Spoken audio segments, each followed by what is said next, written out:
ترکی کی اعلیٰ عدالت نے آیا صوفیہ کو میوزیم سے مسجد میں تبدیل کرنے کا باقاعدہ فیصلہ سنا دیا۔ ترک عدالت نے بنیادی طور پر مصطفیٰ کمال پاشا کے اس حکم کو کالعدم قرار دیا ہے جس کے تحت آیا صوفیہ کو مسجد سے میوزیم میں تبدیل کیا گیا تھا۔ ترکی کے صدر طیب اردگان نے امریکہ اور روس کے شدید ترین دباؤ کو مسترد کرتے ہوئے آیا صوفیہ کو مسجد میں بحالی کے اقدامات کا حکم جاری کیا ہے۔ آیا صوفیہ کی اہمیت کیا ہے اور اس کو مسجد میں بحال کرنے پر پوری عیسائی دنیا میں کھلبلی کیوں مچی ہوئی ہے، آئیے اس کی تاریخ پر ایک نظر ڈالتے ہیں۔ آیا صوفیہ ترکی کے شہر استنبول میں واقع ہے جس کا شمار دنیا کی عظیم ترین تاریخی عمارتوں میں ہوتا ہے۔ جہاں آج آیا صوفیہ قائم ہے، اس مقام پر پہلی بار قسطنطین اول نے 360 عیسوی میں لکڑی کا کلیسا تعمیر کرایا تھا۔ 6 صدی کے آغاز میں یہ کلیسا جل جانے پر اس وقت کے بازنطینی بادشاہ جسٹینین اول نے 532 عیسوی میں ایک عظیم الشان کلیسا کی عمارت کی تعمیر کا حکم دیا۔ 10,000 معماروں اور ان سے 3 گنا زیادہ مزدوروں نے 5 سال 10 مہینے میں اس عمارت کو مکمل کیا، جس کی تعمیر میں دنیا بھر سے اعلیٰ ترین تعمیراتی سامان اور نوادرات کا استعمال کیا گیا۔ 537 عیسوی میں آیا صوفیہ کی تعمیر مکمل ہونے کے بعد مہینوں تک اس میں 24 گھنٹے عیسائیوں کی مذہبی رسومات منعقد کی جاتی رہیں۔ تعمیر کی تکمیل کے بعد جب پہلی بار بادشاہ جسٹینین اول اس میں داخل ہوا تو اس نے اس عظیم الشان عمارت کو دیکھ کر انتہائی متکبرانہ لہجے میں کہا، دیکھ سلیمان، میں تجھ سے بھی آگے نکل گیا ہوں۔ یہ حضرت سلیمان علیہ السلام پر طنز تھا کہ ان کے بنائے ہوئے ہیکل سلیمانی سے بڑھ کر عظیم عمارت تعمیر کر لی ہے۔ 5ویں صدی عیسوی سے مسیحی دنیا 2 بڑی سلطنتوں اور الگ الگ مذہبی فرقوں میں تقسیم ہو گئی تھی۔ مشرقی سلطنت کا پایا تخت قسطنطنیہ تھا جس میں مشرقی یورپ،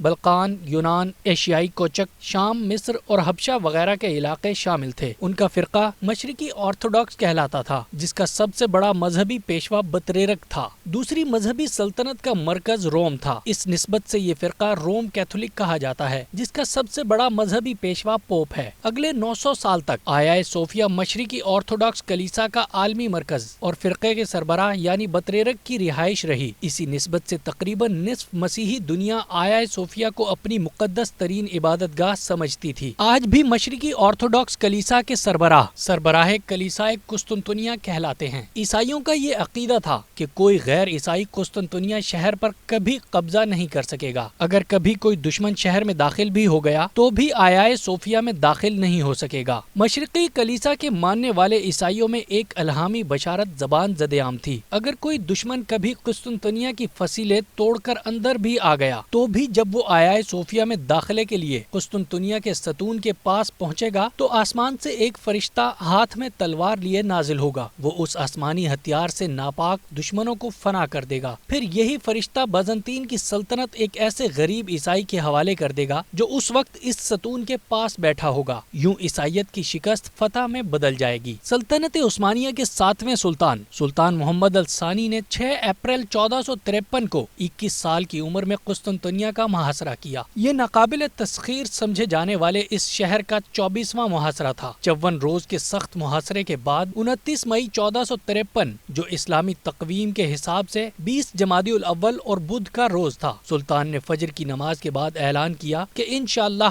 آج ہم ظہر کی نماز آیا صوفیہ میں ادا کریں گے۔ اس اعلان نے فوجیوں میں بجلی بھر دی۔ مجاہدین فی سبیل اللہ نے جان کی بازی لگا کر ناممکن کو ممکن بنا دیا۔ مسلمان ظہر کے وقت تک فاتحانہ شہر میں داخل ہو رہے تھے۔ یوں 27 قبل مسیح میں قائم ہونے والی رومن امپائر 1480 برس تک برقرار رہنے کے بعد اپنے انجام کو پہنچی۔ عیسائی مذہبی رہنماؤں اور راسخ العقیدہ مسیحیوں کی بڑی تعداد نے الہامی بشارت کے پیش نظر کلیسائے آیا صوفیہ میں پناہ لے رکھی تھی۔ ان کا عقیدہ تھا کہ کچھ بھی ہو جائے اس عمارت پر دشمن کا قبضہ کسی صورت نہیں ہو سکے گا۔ مشہور انگریز مورخ ایڈورڈ گبن نے منظر کشی کرتے ہوئے لکھا ہے، گرجا گھر کی تمام زمینی اور بالائی گیلریاں مردوں، عورتوں، بچوں، پادریوں، راہبوں، کنواری ننوں کی بھیڑ سے بھر گئی تھی۔ یہ سب لوگ آیا صوفیہ کے اس مقدس گنبد کے سائے میں تحفظ تلاش کر رہے تھے جسے وہ زمانے دراز سے ایک لاہوتی عمارت سمجھتے تھے۔ اس روز مسلمان فوج قسطنطنیہ میں گھس آئی، قسطنطین کے ستون سے آگے بڑھ کر آیا صوفیہ کے دروازے تک پہنچ گئی، لیکن نہ تو آسمان سے کوئی فرشتہ نازل ہوا، نہ ہی عیسائیوں کی شکست ہی فتح میں تبدیل ہوئی۔ کلیسا میں جمع عیسائیوں کا ہجوم آخر وقت تک کسی غیبی امداد کا منتظر ہی رہا۔ بالآخر سلطان محمود ثانی آیا صوفیہ کے اندر داخل ہوئے۔ ان کے داخلے پر ایک مسلمان نے چرچ کے سب سے بلند مقام پر پہنچ کر بلند آواز سے کلمہ شہادت کی تلاوت کی۔ سلطان نے شکرانے کے نفل ادا کیے اور اسی عمارت میں کھڑے ہو کر تمام اہل شہر کے لیے سب کے جان و مال اور مذہبی آزادی کی ضمانت کا اعلان کیا۔ اس عظیم الشان شہر کی فتح کے بعد عثمانی سلطان محمد ثانی سلطان محمد فاتح کہلائے۔ سلطان محمد فاتح نے شہر کے تمام چھوٹے بڑے گرجے بشمول مقدس کلیسائے حواریان کو یونانی آرتھوڈاکس فرقے کے پاس ہی رہنے دیا۔ البتہ آیا صوفیہ کے ساتھ جو توہمات اور باطل عقیدے وابستہ تھے انہیں ختم کرنے کے لیے اسے مسجد میں تبدیل کرنے کا ارادہ کیا۔ اگرچہ قسطنطنیہ بزور شمشیر فتح ہوا تھا لیکن مسلمان کسی عمارت کو چھین کر اسے مسجد بنانے کے قائل نہیں تھے، اس لیے آرتھوڈاکس فرقے کی بطریرک کی کونسل کو منچاہی مراعات اور منہ مانگی رقم ادا کر کے عمارت کو خریدا گیا۔ پھر اس میں موجود تصاویر کو یا تو مٹا دیا گیا یا پھر سفیدی سے چھپا دیا گیا اور قبلہ رخ محراب قائم کی گئی۔ 1 جون 1453 کو پہلی بار آیا صوفیہ میں نماز جمعہ ادا کی گئی۔ اس کے بعد یہ مسجد جامع آیا صوفیہ کے نام سے مشہور ہو گئی۔ 1616 میں سلطان احمد مسجد المعروف نیلی مسجد کی تعمیر مکمل ہونے تک تقریباً 2.5 صدیاں یہ سلطنت عثمانیہ کی مرکزی جامع مسجد رہی جہاں سلاطین جمعہ ادا کرتے تھے۔ آیا صوفیہ کے سامنے عوام اور حکومت نے نہایت جرات کا مظاہرہ کرتے ہوئے ایسی تمام دھمکیوں کو مسترد کر دیا۔